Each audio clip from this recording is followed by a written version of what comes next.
পরিহার করে বাংলাদেশ মাথা উঁচু করে দাঁড়ানোর জন্য পৃথিবীর মানচিত্রে যা যা করা দরকার, অপশক্তিদের বিরুদ্ধে চোখ তুলে আপনারা কথা বলেন, তারা আমাদের হুমকি দিলে আপনারা তাদেরকে প্রতিহত করার ঘোষণা করেন।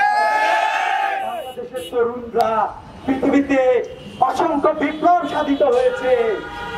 আপনারা রুশ বিপ্লবের ঘটনা জানেন, ফরাসি বিপ্লব নিয়ে আপনারা পড়াশোনা করেন, আপনারা জেনে দেখেন প্রত্যেকটা বিপ্লবে লড়াই ছিল অস্ত্রের বিরুদ্ধে অস্ত্রের লড়াই। বাংলাদেশের তরুণরা অস্ত্রহীন খালি হাতে লড়াই করেছে।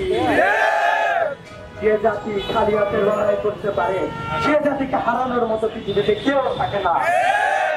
কর্মসূচি থেকে আমরা দাবি জানাতে চাই, আপনারা অনতি বিলম্বে যারা প্রকাশ্য রাজপথে আমাদের গুলি করলো, 1 সপ্তাহ আপনাদের সময় দিচ্ছি, আপনারা বিশেষ তাদের সবাইকে গ্রেফতারের ব্যবস্থা করেন। অন্যথায় বাংলাদেশে শান্তি আসা কঠিন হয়ে যেতে পারে।